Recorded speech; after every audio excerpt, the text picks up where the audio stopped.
Thank you, Mr. Chairman and members of the committee. I came today to speak on H. 76112, repeal of the spousal notification provision. I speak just as a Rhode Island citizen, a citizen who happens to be in a committed monogamous relationship for the last decade. And it bothers me on a fundamental level that this type of policy exists on the books, even though it is constitutionally defective. And I don't think it has much to do with abortion as a policy in general, because I think that the spousal notification provision does damage both to reproductive rights and to family values.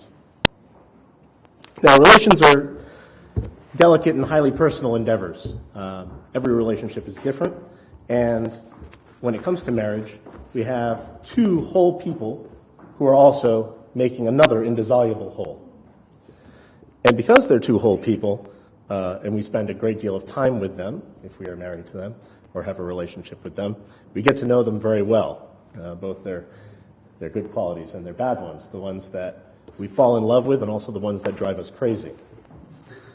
And so in those relationships, over time, trust develops, if you have a good relationship, to know what are the things that you can speak together about and what are the things that you keep apart as individuals, and things that perhaps we leave to the other individual as a competent person, as a person that we trust. And so when our partner makes a private decision or even keeps a secret from us, if we have that trust allows us to believe that they're doing it for a good reason.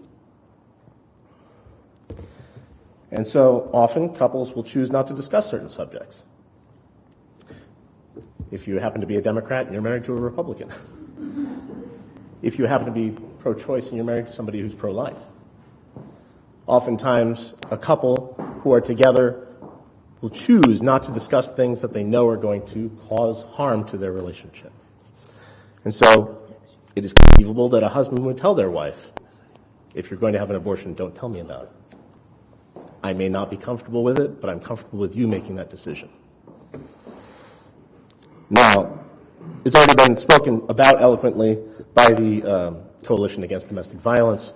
For relationships where that trust does not exist, spousal notification causes actual harm directly, putting people at risk of beatings, of violence, of murder. But even if you have that trust, even if you have a good relationship, this is still a bad policy. It still causes harm to relationships. Now, state power is the bluntest of all blunt instruments. And so it is not exactly the best use of that power to inject themselves into a relationship and say,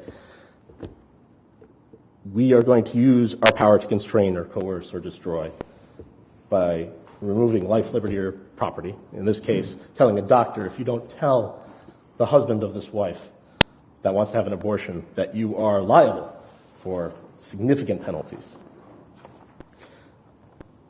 That the state seeks to trade one relationship that it does have some control over, the doctor-patient relationship, to inject itself into another, a spousal relationship. And that seeks only to damage both. It also almost goes without saying that we don't do this for any other medical procedure. So if I were to decide, after consulting with my doctor, that I wanted a vasectomy, that doctor is not required under any law, constitutional or not, to tell my wife about it. And if we really cared about the state mandating those conversations happen, then we would see laws like that. Now, I do want to address quickly the constitutional defect argument, that because it's unconstitutional because of Casey and its project, that we don't really have to worry about it. It's there, and it's an irritant. I find it personally insulting as a person who's in a relationship in Rhode Island, but we might be able to live with it. But the constitutional winds change. What is constitutional today is unconstitutional tomorrow, and vice versa. The country got a real shock when Justice Scalia died suddenly. All of a sudden, the winds changed on a lot of subjects.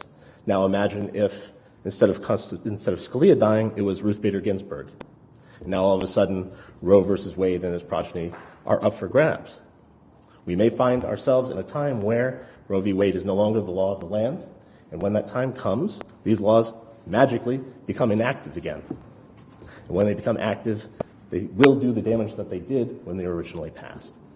So regardless of how you feel about abortion, regardless of how you feel about whether a woman should have the right to choose, it's a bad policy to have laws sitting on the books that will do damage in very specific ways without really helping either side of the argument, without making it so that a woman that's in our state can talk to their doctor, get good medical advice, and then come home to their husband, their family, and not worry that the state is going to follow them home, order their doctor to get involved in their family life.